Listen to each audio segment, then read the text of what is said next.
ജയ രാമ രാമ ജയ രാമ രാമ ജയ രാമ രാമ. നമസ്കാരം. അങ്ങനെ അയോധ്യയിൽ ശ്രീരാമദേവൻ്റെ ഭരണം വളരെയധികം സന്തോഷത്തോടുകൂടി അയോധ്യാവാസികളൊക്കെ ഏറെ ആഹ്ലാദത്തോടുകൂടിയാണ് ആ ഭരണത്തെ നോക്കിക്കാണുന്നതും രാജ്യം മുന്നോട്ട് പോകുന്നതും. എങ്ങെവിടെയും ആനന്ദത്തിൻ്റെ അന്തരീക്ഷം. ആനന്ദത്തിൽ ആറാടിയ ഒരു രാഷ്ട്രം, അതാണ് ശ്രീരാമദേവൻ്റെ ഭരണകാലത്തെ അയോധ്യ. ഒരു സ്ഥലത്തും ഒരു പ്രശ്നവുമില്ല. എല്ലായിടത്തും ചെറിയ കാര്യങ്ങൾ പോലും ചക്രവർത്തിയുടെ ശ്രദ്ധയിൽപ്പെടുകയും ചക്രവർത്തി ആ കാര്യങ്ങളിൽ ഇടപെട്ടുകൊണ്ട് ആ പ്രശ്നത്തിന് പരിഹാരം ഉണ്ടാക്കുകയും ചെയ്യുന്ന സാഹചര്യം. ജനങ്ങൾക്കാകെ സന്തോഷമാണ്. ഏതാവശ്യത്തിനും അവർക്ക്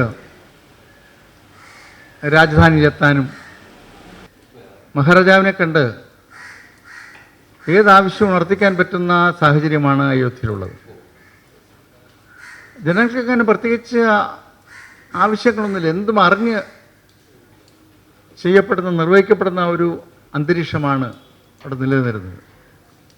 അന്തരീക്ഷമാകെ വളരെ മനോഹരമാണ്. എപ്പോഴും കാലാവസ്ഥയാണെങ്കിൽ എപ്പോഴും നല്ല വിളകൾ കിട്ടുവാനും നല്ല നിലയിൽ ജീവിക്കുവാനും പറ്റുന്ന അന്തരീക്ഷമാണ് പൊതുവിൽ അയോധ്യയിൽ നിലനിൽക്കുന്നത്. ഇങ്ങനെ ഒരു ദിവസം ശ്രീരാമദേവൻ അവിടെ അയോധ്യയിൽ നിൽക്കുമ്പോൾ അയോധ്യയുടെ കവാടത്തിന് മുന്നിൽ, സിംഹദ്വാരത്തിന് മുന്നിൽ ഒരു നിലവിളി കേട്ടു. വലിയ നിലവിളിയാണ്. ആ നിലവിളി കേൾക്കുമ്പോൾ ഇതെന്താണ് എന്നുള്ളത് അന്വേഷിക്കാൻ അദ്ദേഹം തന്നെ നേരിട്ടിറങ്ങി വന്നു. സാധാരണ മറ്റാരോടെങ്കിലും പറയുന്നതിന് പകരം ശ്രീരാമദേവൻ തന്നെ നേരിട്ട് അയോധ്യയുടെ കവാടത്തിലേക്ക് ഇറങ്ങി വന്നു. കവാടത്തിലേക്ക് ഇറങ്ങി വന്നപ്പോൾ ഒരു വൃദ്ധനായ പുരോഹിതനും അദ്ദേഹത്തിൻ്റെ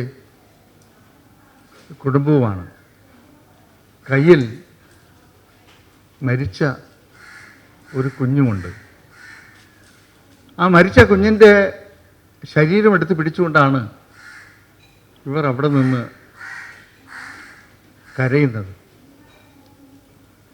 അപ്പോൾ ശ്രീരാമദേവൻ ചോദിച്ചു, എന്ത് സംഭവിച്ചു? അപ്പോൾ പറഞ്ഞു, തങ്ങളുടെ കുഞ്ഞ് ഇങ്ങനെ മരണപ്പെട്ടു. ബാലമരണം സഹിക്കാൻ പറ്റുന്നില്ല എന്നുള്ള നിലയിൽ പൊട്ടിക്കരഞ്ഞുകൊണ്ട് ആ വൃദ്ധപുരോഹിതനും കുടുംബാംഗങ്ങളും ശ്രീരാമദേവനോട് പറഞ്ഞു.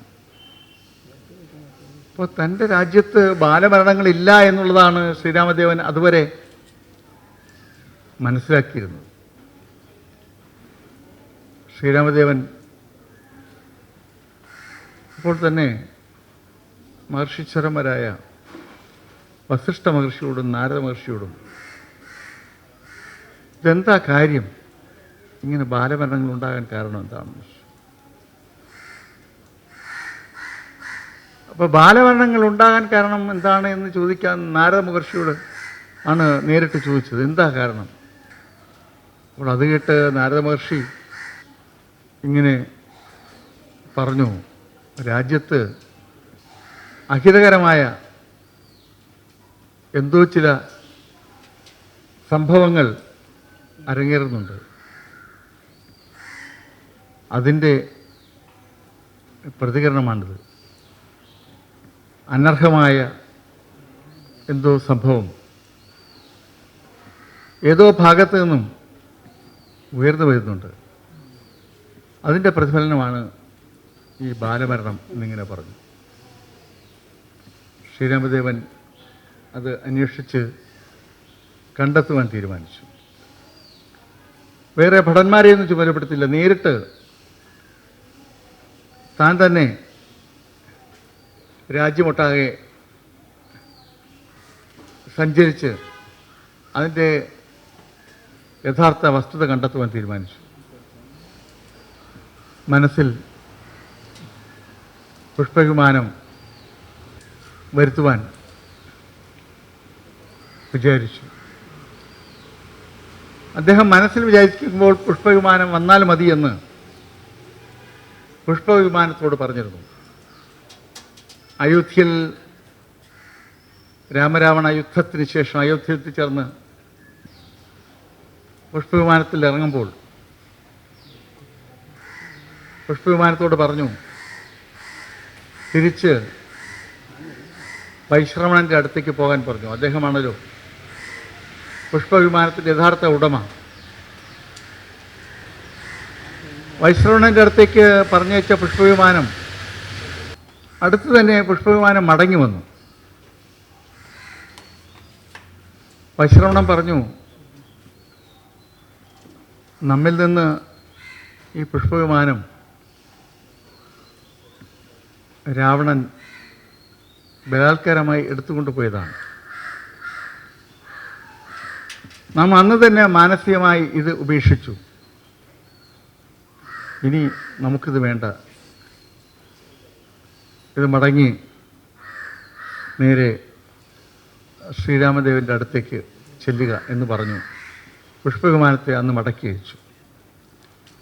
പുഷ്പവിമാനം അന്ന് മടങ്ങി വരുമ്പോൾ ശ്രീരാമദേവൻ പറഞ്ഞു, ശരി, അങ്ങനെയാണെങ്കിൽ ഇപ്പോൾ വൈഷ്ണവൻ്റെ അടുത്ത് പോയി നിൽക്കുക. നാം മനസ്സിൽ എപ്പോൾ വിചാരിക്കുന്നു അപ്പോൾ നമ്മുടെ ആവശ്യത്തിനെത്തിയാൽ മതി എന്നിങ്ങനെ പറഞ്ഞു. അങ്ങനെ പുഷ്പവിമാനം വൈശ്രവണൻ്റെ അടുത്ത് തന്നെ വീണ്ടും പോയിരുന്നു. ഇപ്പോൾ ശ്രീരാമദേവൻ യാത്രയ്ക്കായി പുഷ്പവിമാനത്തെ മനസ്സിൽ വിചാരിച്ചു. പുഷ്പവിമാനം വന്നു. പുഷ്പവിമാനത്തിൽ കയറി രാജ്യത്തിൻ്റെ പല ഭാഗങ്ങളിലും ചുറ്റി സഞ്ചരിച്ചു. അങ്ങനെ ചുറ്റി സഞ്ചരിച്ച് വരുമ്പോഴാണ് പഴയ ദണ്ഡകാരണ്യത്തിൽ ഒരാൾ തലകീഴായി കിടന്നു തപസ് ചെയ്യുന്നു. തലകീഴായി കിടന്നുകൊണ്ട് താഴെ തീയിട്ടിരിക്കുകയാണ്. തീയിട്ടിട്ട് തലകീഴായി കിടന്ന് തപസ് ചെയ്യുകയാണ്. അവിടെ ചെന്നു, എന്താ ഈ തപസ്സിൻ്റെ കാര്യം? എന്താണ് കാര്യം? അയാൾ തലകീഴായി കിടന്നുകൊണ്ട് എന്നെ പറഞ്ഞു. ശംഭുകൻ എന്നാണ് അയാളുടെ പേര്. നമ്മുടെ തപസ്, നമ്മുടെ പ്രാർത്ഥന ലക്ഷ്യം കണ്ടിരിക്കുന്നു. നമ്മെ വധിക്കണം. നമ്മെ വധിച്ചാൽ നമുക്ക് മോക്ഷം ലഭിക്കും. മോക്ഷം ലഭിക്കുന്നത് വരെ ഇങ്ങനെ കിടക്കാനാണ് നാം തീരുമാനിച്ചിരുന്നത്. അപ്പോൾ ഈ തലകീഴായി ശംഭുകൻ തപസ് ചെയ്യുന്നത് കൊണ്ടാണ് അഹിതങ്ങളായ കാര്യങ്ങൾ രാജ്യത്ത് നടക്കുന്നത്, ബാലമരണം ഉണ്ടാകുന്നത്. ശ്രീരാമദേവൻ ഒട്ടും താമസിച്ചില്ല. അപ്പോൾ തന്നെ ശംഭുകനെ വധിച്ചു. ശംഭുകനെ വധിച്ചു കഴിഞ്ഞുടൻ തന്നെ ശംഭുകന് മോക്ഷലബ്ധി ഉണ്ടായി. ഈ മരിച്ച കുഞ്ഞിന് ജീവൻ കിട്ടി. അങ്ങനെ ബാലമരണം അവസാനിപ്പിക്കുവാൻ ശ്രീരാമദേവന് കഴിഞ്ഞു. ഈ സംഭവം കഴിഞ്ഞ് ശ്രീരാമദേവൻ അവിടെ നിന്നും പുഷ്പവിമാനത്തിൽ കയറുവാൻ തീരുമാനിച്ച സമയം അതുവഴി ദേവേന്ദ്രനും മറ്റ് ദേവതമാരും അതുവഴി വരുന്നുണ്ടായിരുന്നു. അവർ ശ്രീരാമദേവനെ കണ്ട് വണങ്ങി നിന്നു. അവർ പറഞ്ഞു, അഗസ്ത്യമുനി കഴിഞ്ഞ 12 വർഷമായി ഒരു വലിയ യാഗത്തിലാണ്. ആ യാഗം ഇന്ന് അവസാനിക്കുകയാണ്.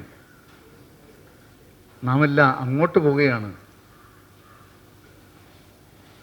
ശ്രീരാമദേവൻ കൂടി അവിടെ സന്ദർശിക്കുകയാണെങ്കിൽ അത് അഗസ്ത്യമുനിക്ക് വളരെ വളരെ സന്തോഷമാകും എന്നിങ്ങനെ പറഞ്ഞു.